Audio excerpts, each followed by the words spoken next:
प्रतिष्ठित 32वें एएनआई पुरस्कार NDMC convention centre में एक भव्य समारोह में आयोजित किए गए, जिसमें पत्रकारिता, मीडिया और क्षेत्रों में उत्कृष्ट योगदान और नवाचारों को सम्मानित किया गया। इस कार्यक्रम में अल्जीरिया के राजदूत डॉक्टर अली अजू मुख्य अतिथि के रूप में उपस्थित थे, जिन्होंने कार्यक्रम को एक अलग ही रूप दे दिया। इस शाम में एएफटी विश्वविद्यालय के चांसलर संदीप मारवाजी, आईएएस अधिकारी डॉक्टर राकेश कुमार और डीपी भल्ला और पूर्व सांसद प्रवेश वर्मा सहित कई गणमान्य व्यक्ति मौजूद थे। न्यूज़पेपर एसोसिएशन ऑफ इंडिया द्वारा आयोजित इस कार्यक्रम में पत्रकारिता और मीडिया में उत्कृष्टता को दर्शाया गया, जो 31 वर्षों से पत्रकारों के लिए एक बड़ा आधार रहा है। श्रीमती उर्मिला देवी को लाइमलाइट अचीवमेंट पुरस्कार से सम्मानित किया गया।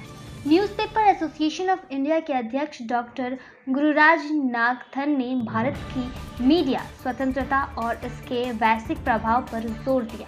उन्होंने आगे कहा कि भारतीय मीडिया राजनीति, उद्योग और समाज में अपने प्रभावशाली योगदान से देश को गौरवित कर रही है। एएनआई के महासचिव विपिन गौर ने लोकतंत्र के चौथे स्तंभ के रूप में मीडिया की अभिन्न भूमिका पर विचार किया और भारत की कहानी को आकार देने के लिए इसके निरंतर समर्पण की वकालत की। उनका शक्तिशाली कथन, या तो मैं इतिहास बन जाओ या पत्रकारों के लिए इतिहास बनाओ, गहराई की गूंज रखता है, जो पेशे से लचीलेपन और महत्वता को दर्शाता है। जी, आज का जो प्रोग्राम है ये 32वां न्यूज़पेपर्स एसोसिएशन ऑफ इंडिया का सम्मान समारोह है और बड़ी खुशी होती है कि हम लोग जब इस कार्यक्रम को करते हैं, क्योंकि ये कार्यक्रम हमारे लिए सिर्फ एक प्रोग्राम ही नहीं है, हमारे लिए कहते हैं ना घर में एक शादी होती है बच्चे की, तो उस तरीके से हमारे प्रोग्राम होता है कि पूरे साल हम इस प्रोग्राम की तैयारी करते हैं और हिंदुस्तान के अलग अलग कोने से उन हीरों को ढूंढ के निकालते हैं जिन्होंने अपने क्षेत्र में बहुत ही अच्छा काम किया है। पहले ये प्रोग्राम सिर्फ पत्रकारों के लिए था, जिसमें हम पत्रकारों को ही सम्मानित किया करते थे, पर अब हम कोशिश करते हैं कि हम दूसरे जो फील्ड हैं वहाँ से भी हम लोग उन लोगों को लेके आए जिन्होंने अपने फील्ड में बहुत अच्छा काम किया है। तो ये जो कार्यक्रम है ये सिर्फ एक कार्यक्रम ही नहीं है, ये एक प्यार है, आशीर्वाद है और पत्रकारों के लिए तो ये कार्यक्रम कह सकते हैं कि एक वो भूमि है और वो स्टेज है जहाँ से कई सारे पत्रकार निकले, बने और उन्होंने बहुतों को बनाया है। देखिए, हिंदुस्तान है, हिंदुस्तानी नहीं, बाहर के देशों में भी कई सारी चीज़ों को लेके करप्शंस और कई सारी चीज़ें हैं। पहले तो मैं उनको पत्रकार बोलता ही नहीं हूँ जिनकी आप बात कर रहे हैं। पत्रकार कभी भी अपने समाज की बात करता है, अपने देश की बात करता है। वो व्यक्ति पत्रकार हो ही नहीं सकता जो कहते हैं ना कि गलत काम कर रहा है या ब्लैकमेलिंग कर रहे हैं, इस तरीके से काम कर रहे हैं, वो पत्रकार नहीं, वो ब्लैकमेलर्स हैं और ऐसे लोगों से दूर रहना चाहिए। और हमारी संस्था में ईश्वर की कृपा से ऐसे लोग नहीं जुड़े हैं, जुड़े भी होंगे पता चल जाता तो हम उनको हटा देते हैं। तो पत्रकारिता में ये चौथा स्तंभ जो है ये सबसे मजबूत स्तंभ है, क्योंकि अगर पत्रकारिता नहीं है तो हमारे देश की सरकारें नहीं बन पाती और पत्रकारिता है तो सरकारें गिर भी जाती हैं। तो हम लोग वो काम करते हैं जो देश हित के लिए होता है, हमारे समाज के हित के लिए होता है। हमारे जो प्रिंट मीडिया है उसमें बहुत बड़ी गिरावट आई है। बहुत बड़ी गिरावट ऐसी आई है कि हज़ारों न्यूज़पेपर तो बंद हो गए हैं और बहुत सारे न्यूज़पेपर ऐसे हैं जो हार्ड कॉपी निकलती थी ई पेपर पे आ गए हैं और कुछ ही न्यूज़पेपर हैं जिन्होंने सर्वाइव किया। पर इसमें एक सबसे बड़ी सोचने वाली बात यह है कि अगर हमारे न्यूज़पेपर का कंटेंट बहुत अच्छा है, हमारे न्यूज़पेपर में वो कंटेंट है जो हमारी पब्लिक पढ़ना चाहती है, हमारे न्यूज़पेपर में वो कंटेंट है जो हमारा लोकल एरिया में समस्याएं हैं उनके समाधान हो रहे हैं, तो आपका न्यूज़पेपर अगर ई पेपर भी निकल रहा है तो उसका भी सब्सक्रिप्शन होगा। जैसे आपने देखा होगा भास्कर बड़े पेपर है, इनका सब्सक्रिप्शन ई सब्सक्रिप्शन भी आ गया है। तो अगर आपके पेपर में कंटेंट है, दम है और आप जो खबरें दिखाते हैं वो जनता पढ़ना चाहती है तो आपका ई सब्सक्रिप्शन बिकेगा। और हमारी कोशिश तो चल रही है कि हम लोग कुछ इस तरीके से सरकार के साथ कोई ऐसी नीति बनाई जाए जहाँ पर प्रिंट मीडिया जो है उसको थोड़ा सा और बढ़ावा मिल सके और जो प्रिंट मीडिया की छपाई या पेपर जिस तरीके से पहले सरकार की तरफ से मदद मिलती थी जो बंद हो गई है उसको दोबारा शुरू किया जाए। आज हमने तकरीबन 35 लोगों को यानी कि 35 देश की विभूतियों को सम्मानित किया है, जिसमें मुख्य पत्रकारों में अमिश देवगन जी, अर्पणा मोजाम जी और अमन चोपड़ा जी, बहुत सारे नाम हैं क्योंकि सारे नाम ऐसे हैं किसका नाम लूं किसका नाम ना लूं, पर जो भी सम्मानित हुए हैं उसकी सारी जानकारी आपको हमारी वेबसाइट से या फिर हमारी जो प्रेस रिलीज होगी उसमें आपको मिल जाएगी। मैं युवा पत्रकारों को एक चीज बोलना चाहता हूं कि आजकल के युवा पत्रकार जहां पर नौकरी मांगने के चक्कर में या नौकरी लेने के चक्कर में दर बदर घूम रहे हैं, उनको अगर उनके अंदर टैलेंट है तो उनको भागना नहीं चाहिए, उनको ऐसा काम शुरू करना चाहिए कि वो औरों को नौकरी दे सकें।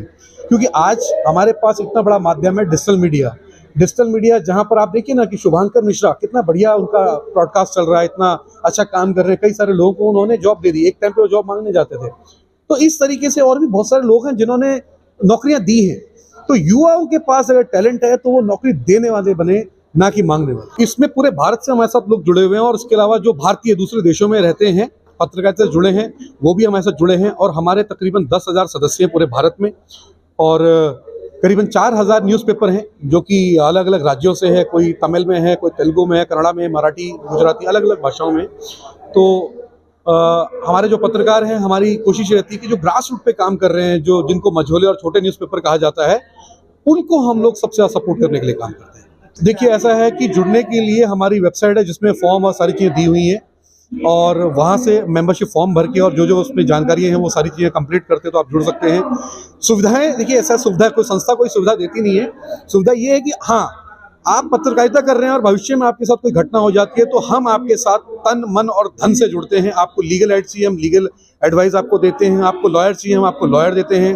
और साथ ही साथ हमने एक बड़ी अच्छी कोशिश करी है हमारे लोगों ने मिलकर, अगर किसी भी पत्रकार का बच्चा अगर यूपीएससी की तैयारी कर रहा है और पत्रकार के पास पैसे नहीं है पढ़ाने के लिए, वाकई उसकी कंडीशन खराब है, तो उसकी यूपीएससी की कोचिंग का खर्चा हमारी संस्था उठाने के लिए तैयार है। देखिए ये फंक्शन मैंने आपको पहले बताया कि सिर्फ पत्रकारों के लिए पहले होता था और ये मेरे पिताजी स्वर्गीय डॉक्टर एम आर गौड़ जी ने शुरू किया था और उनकी ये कोशिश थी कि पत्रकारों को किसी भी मंच में मतलब उनको खबर छपवाने के लिए बुलाया जाता है, फोटो खिंचवाने के लिए बुलाया जाता है, उनसे सलाह लेने के लिए बुलाया जाता है, पर उनको सम्मानित करने के लिए नहीं बुलाया जाता है।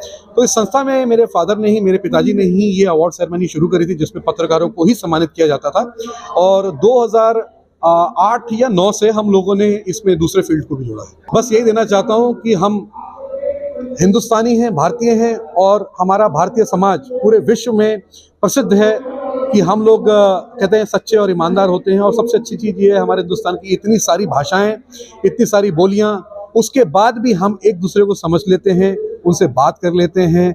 और एक लास्ट लाइन बोलना चाहता हूं कि अगर आप कुछ भी कर रहे हैं तो या तो इतिहास बना डालिए या इतिहास बन जाइए। और पत्रकारों के लिए मेरी यही कोशिश है कि मैं उनके हित के लिए, उनकी आवाज़ के लिए या तो इतिहास बना डालूं या इतिहास बन जाऊं। ये मेरी खुशकिस्मती है कि एक बार फिर से मैं एनएआई के इस कार्यक्रम के साथ जुड़ा और ये मुझे सौभाग्य प्राप्त हुआ कि मैं देश भर के चर्चित, नामी गिरामी और मेहनती जर्नलिस्टों को आज सम्मानित कर सका हूं। और ये कार्यक्रम हर साल होता है, इसी से जर्नलिस्टों की भी शोभा बढ़ती है और जर्नलिज्म के क्षेत्र में काम करने वालों को भी एक दिलासा नज़र आती है, एक जोश नज़र आता है कि हमें भी शायद एनएआई के लिए इस अवार्ड के लिए चुना जाएगा। देखिए कोशिश पूरी है, जब से प्रधानमंत्री आए हैं इन तमाम 10.5 सालों के अंदर अगर आप देखेंगे तो पूरे देश का माहौल बड़ा खूबसूरत हुआ है। लोग इकोनॉमिक्स की तरफ ज़्यादा बढ़े हैं, देश को अग्रसर एक नई सीमा पर ले जाने की कोशिश की जा रही है। इन हालातों में सिर्फ जर्नलिस्ट ही नहीं, मैं समझता हूँ कि कुछ ऐसे अभद्र लोग होते हैं जो कभी भी किसी भी वक्त किसी पे भी हमला कर सकते हैं। और जब आम आदमी के ऊपर हमला होता है तो शायद उसकी खबर कई बार नहीं बन पाती, लेकिन एक जर्नलिस्ट पे जब हमला होता है तो उसका जो ढोल है वो बहुत बड़ा बच जाता है।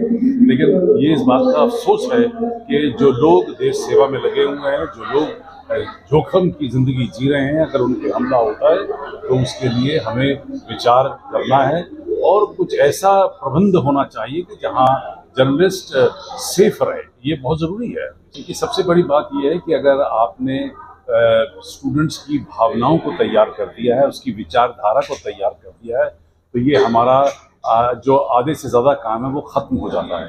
क्योंकि जिन सोच को लेकर और जिन भावनाओं को लेकर वो समाज में कदम रखता है या किसी भी चैनल में या किसी भी न्यूज़पेपर को ज्वाइन करता है, वहाँ ये तमाम जो बेस है, जो संस्कार हैं, वही काम आते हैं। और यही वजह है कि आज जो जर्नलिज्म है देश में बचा हुआ है, क्योंकि हमारी अपनी संस्कृति और हमारी जो विचारधारा है, भारतीय विचारधारा, वो इतनी मजबूत है कि वो लोगों को बिगड़ने नहीं देती। एनएआई को मैं तहे दिल से बहुत बहुत मुबारकबाद देता हूँ। विपिन गौर बहुत मेहनत कर रहे हैं, करीब 10-11 हज़ार जर्नलिस्ट देश के इस संस्था के साथ जुड़े हुए हैं और मैं चाहता हूं कि इस संस्था और आगे बढ़े और बहुत सारी ऐसी चीज़ें हैं जो जर्नलिस्टों के लिए की जानी चाहिए, वो इस संस्था की आने वाली मीटिंग में रखी जाएंगी और मुझे उम्मीद है कि संस्था पहले से ज़्यादा कामयाब होगी। मैं सबसे पहले तो न्यूज़पेपर एसोसिएशन ऑफ इंडिया को बधाई देता हूँ, शुभकामनाएं देता हूँ कि इतना अच्छा कार्यक्रम और पूरे देश भर के जर्नलिस्ट यहाँ पे आए हैं, उनको यहाँ पे सम्मान दिया गया है।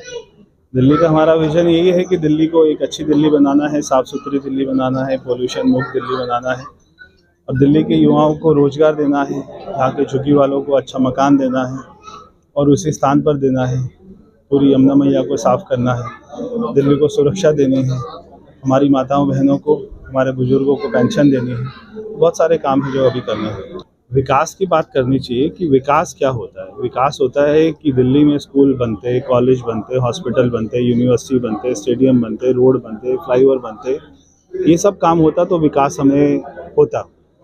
तो वो ठीक है, अगर आपके जो है दिल्ली के सारे लोग मिलकर टैक्स आपको दे रहे हैं 75,000 करोड़ का और आपने उसमें से 200 करोड़ रुपए खर्च कर दिया फ्री के नाम पे और उससे आपको लगा कि बार बार सरकार बनती जाएगी, तो ये विकास नहीं है। विकास होता अगर ये सारा पैसा दिल्ली के विकास में, कॉलोनियों में, गांव में, सड़कों में, सीवर में, पानी को ठीक करने में, ये सारी चीज़ों में लगता तो हम उसको विकास मानते हैं। अगर कोई आदमी अपना शीश महल बनाने में लग गया मगर वो कोविड में कोई भी सेंटर नहीं बना पाया, सारे लोग मर रहे थे, तो वो विकास नहीं होता। अगर एक आदमी से जो है दिल्ली के लोगों ने मांगा कि ऑक्सीजन दे दीजिए, कोविड की दवाई दे दीजिए और वो सबको शराब की बोतल दे रहा था, तो ये विकास नहीं होता। तो इस बार दिल्ली की जनता अपना मन बना चुकी है कि भारतीय जनता पार्टी ऐसी सरकार हमको दे सकती है जो बिना झगड़े के चलेगी, बिना किसी एक्सक्यूज़ के चलेगी।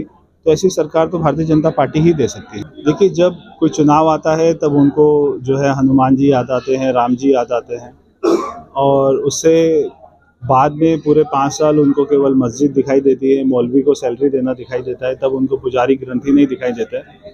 तो वो चुनावी हिंदू अगर बोला है तो बिल्कुल ठीक बोला है। आप सभी को भारी से भारी मतदान करना चाहिए, सभी को निकलकर, खासकर जो मेरे न्यू वोटर भाई बहन हैं उनको निकलकर मतदान करना चाहिए और एक ऐसी सरकार बनानी चाहिए जो बिना कारण के, बिना एक्सक्यूज़ के चले। केजरीवाल कहते हैं 5 साल ये कहते रहते हैं कि मुझे कोई काम नहीं करने देता, फिर वो वोट भी मांगते हैं, चुनाव भी लड़ते हैं। देश की जनता ने तो दोबारा से प्रधानमंत्री मोदी को बना दिया है। अगर उनको कोई काम नहीं करने देगा तो वो अगली बार भी कैसे कोई जो है ना मौका मांगते हैं।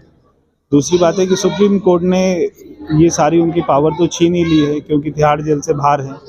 सुप्रीम कोर्ट ने कहा है ना वो कोई साइन कर सकते, ना वो सीएम ऑफिस जा सकते, तो ना वो सीएम बन सकते। तो जब वो सीएम नहीं बन सकते और कोई काम नहीं कर सकते तो वो चुनाव क्यों लड़ रहे हैं, मेरी समझ में नहीं आता। देखिए, यहाँ के नई दिल्ली के लोगों से मैं पूछ रहा हूँ कि 11 साल में अरविंद केजरीवाल ने क्या 11 काम बताए हैं, क्या 11 काम किए हैं? कोई एक भी काम नहीं बता सकता है। यहाँ के लोग इतने त्रस्त हैं झुग्गियों में। आज ही नवभारत टाइम्स में एक इतनी बड़ी खबर छपी है कि अलीगंज में लोधी कॉलोनी में वहाँ पे झुग्गी बस्ती है, वहाँ की महिलाओं को शौचालय भी नहीं है। सुबह सुबह 4 बजे वहाँ पे लाइन लगाकर महिलाएं जो है अपना कोई शौचालय करने के लिए दर बदर की ठोकरें खाती हैं। मगर केजरीवाल को 11 साल में याद नहीं आया कि महिलाओं के लिए शौचालय भी बना दें। यहाँ के जो भी जितनी भी बस्तियाँ हैं उनमें साफ़ पीने का पानी नहीं है, बिजली का बिल आता है। तो ये सारे काम है। सबसे पहले तो बुनियादी सुविधाएं जो यहाँ के हमारे रोजगार, हमारे भाई बहन हैं उनको मेरे को नौकरी दिलाना है। अरविंद केजरीवाल ने हज़ारों नौकरियाँ, सरकारी नौकरियाँ दबा के रखी हुई हैं। हम आएंगे तो सरकारी नौकरियाँ हज़ारों की संख्या में आएंगी और दिल्ली के युवाओं को रोज़गार मिलेगा। ये हमारी प्राथमिकता होगी। उसके बाद में यमुना मैया को पूरी साफ़ करना, 28 किलोमीटर की यमुना मैया है उसको साफ़ करना, ये जो प्रदूषण है इसका इलाज करना, दिल्ली की सारी सड़कों को बनाना, दिल्ली के सारे किसानों को, सारे गांव के लोगों को राहत देना, विकास देना। देखिए, जो अमानतुल्लाह खां हैं जिसको दोबारा से टिकट मिला है, वो तो हमने उनका वीडियो देखा, उसमें वो कह रहे हैं कि हम सबको 10-10 हज़ार रुपये भी देंगे, सबके राशन कार्ड भी बनाएंगे, सबको घर भी देंगे। तो एक बात तो स्पष्ट है कि बांग्लादेशी और रोहिंग्या ये भारतीय जनता पार्टी का तो वोट नहीं है, ये तो कभी हमको वोट नहीं करता, देश विरोधी है। तो जब कोई हमें वोट नहीं करता तो हम उसको ये सारी सुविधाएं तो देंगे ही नहीं। ये सारे लोग उनका राशन कार्ड बनाते हैं, इनके विधायक उनके लिए लड़ाई लड़ते हैं, वकील देते हैं, कोर्ट में जाते हैं, उनको बचाने का काम करते हैं। जब इनके पास में सारे डॉक्यूमेंट्स होते हैं तो पुलिस भी कुछ नहीं कर पाती है। मगर अभी इतनी बड़ी तादाद में दिल्ली में बांग्लादेशी रोहिंग्या मिल रहे हैं, उनको बाहर भेजने का काम दिल्ली पुलिस ने किया है। उसके लिए मैं उनको बधाई देता हूँ। मैं doctor Hemlata from Manipal university Jaipur. Right now I am assistant professor over here. मेरे को प्रोफेशनल एकेडमिक्स के बेसिस पे मुझे यहाँ रिसर्च ओरिएंटेड अवार्ड दिया गया है, जो कि मैंने अपने जो पेपर पब्लिकेशंस वगैरह किए हैं, नेशनल इंटरनेशनल कॉन्फ्रेंसेस मैंने अटेंड किया, उसमें मेरे रिसर्च पेपर्स हैं, उसके लिए मुझे सम्मानित। एक्चुअली क्या होता है कि कोई भी फील्ड हम जो कुछ भी करते हैं, हर एक फील्ड में हमें रिसर्च की ज़रूरत होती है एज ए प्रोफेशनल, ताकि नई नई कौन कौन सी टेक्निक्स हमारे आ रही हैं, उनके क्या यूज़ हो सकते हैं। जिससे मेडिकल का फील्ड है, मेडिकल के फील्ड में भी कैंसर होने के क्या क्या चांसेस होते हैं, लीफ में कोई भी प्रॉब्लम हो जाती है वो किस कारण से होती है, ये AI टेक्निक्स के थ्रू हम इसको डायग्नोस करते हैं। मुझे बहुत अच्छा लग रहा है and I am really very deeply thankful to the organizers of newspaper association of India. ये अवार्ड मेरे लिए ही नहीं, ये सब उन सभी औरतों के लिए है, उन सभी फीमेल्स के लिए, उन सभी गर्ल्स